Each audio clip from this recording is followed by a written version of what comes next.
stand on this side.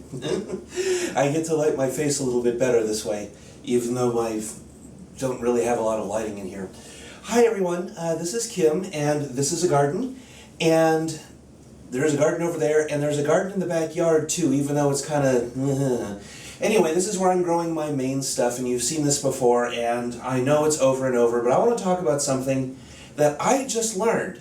And, you know, I talk about using worm castings, and I talk about fertilizing and making soil and whatnot. I learned today that worm castings are slow release, and thanks to my friend Ivana for this, I didn't know that.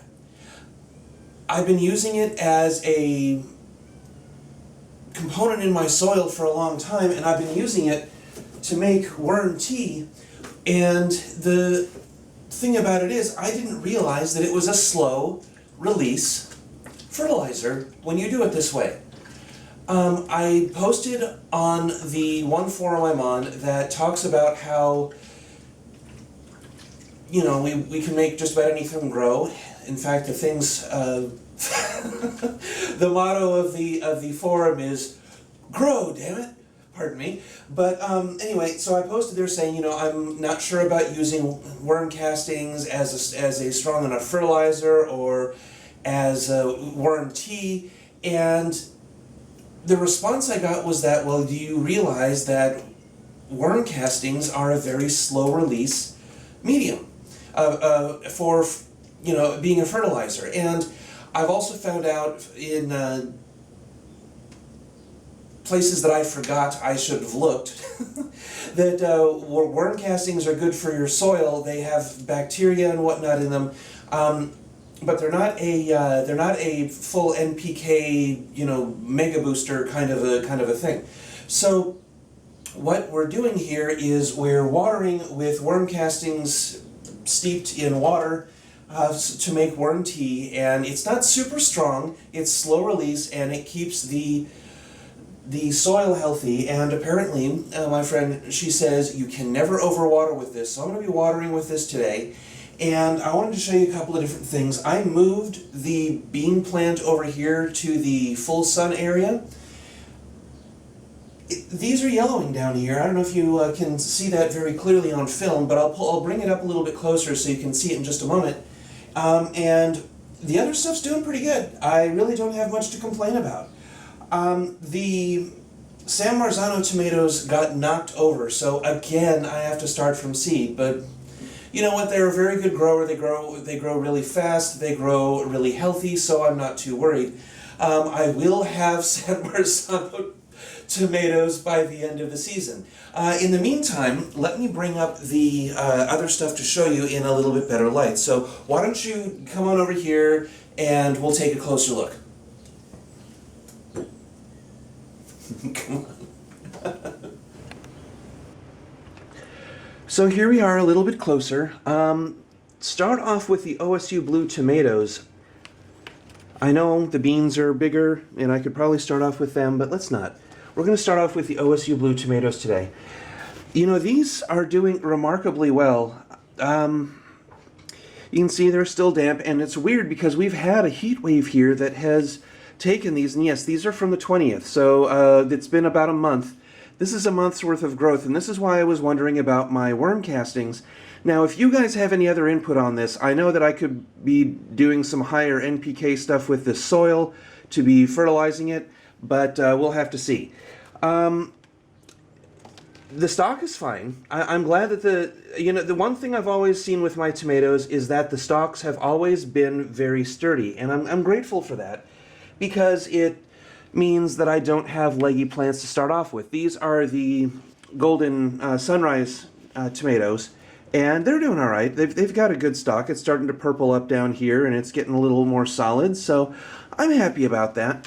The thing is that, you know, this area, you've seen this area where it's been incredibly sunny and so harshly sunny that it is ridiculous. And then there have been other times when this area has been nothing but gray and drab like it is right now. You know, this is interesting. These are the tomatillos. I want to show you something really interesting here. This is from 618. Now I am growing two of these, and you can see this is one of the reasons why I grow two plants. Look at the legginess of this one, and look how it's, you know, it's definitely from the same area, but look how weird it is. It's not doing so hot, but this other one right here, this one is doing just fine, and these are from 618 as well, so these are a little over a month old. Yeah, they're going to get watered today too. They're almost ready. They're not quite dry all the way.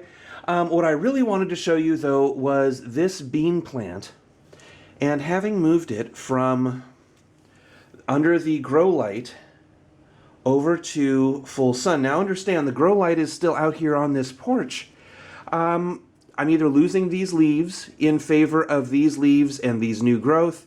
Understand, I know that this bean plant will not produce because you have to have more than one, and that's okay. I think you have to have, what, 4 different plants? Anyway, the bean plant is teaching me a little bit more about growing these types of these types of plants. And when I say these types of plants, okay, I've never grown legumes before. My experience, if you want to call it experience, is all in herbs and in chili peppers and things like that. And the herbs are inside. I can show you those later if you really want. They're doing pretty good.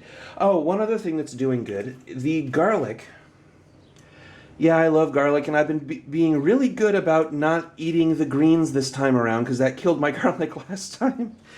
But the second garlic head started to sprout. I don't know if you can see that in there. I don't know how good of a... You know, this LCD on the back of this camera is really difficult to tell what is an exposure and what is not sometimes. Oh well.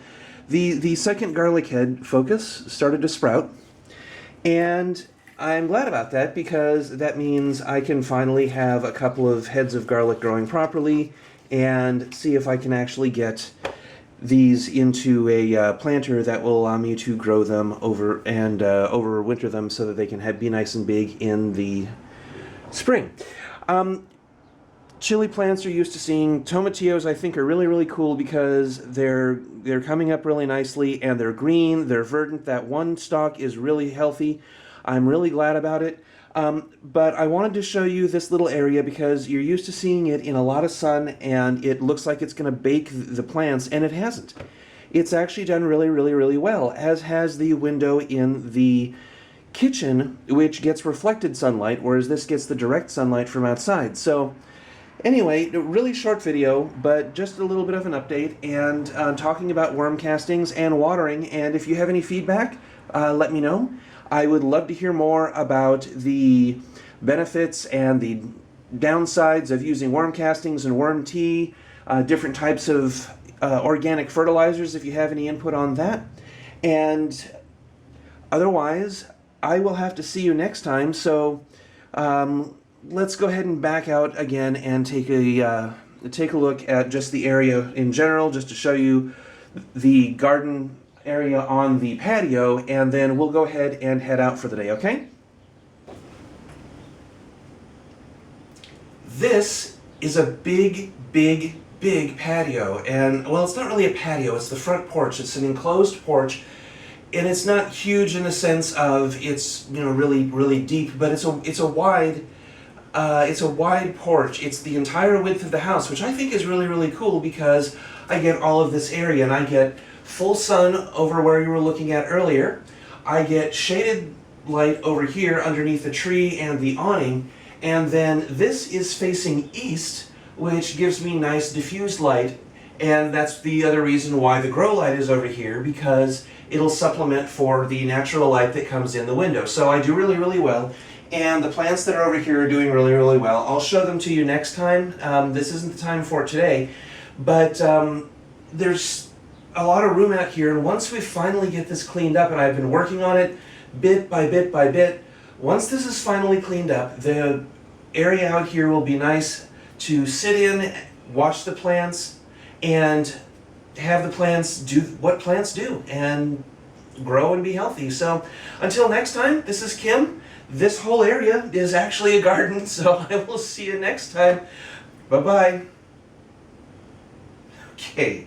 I need to get watering, so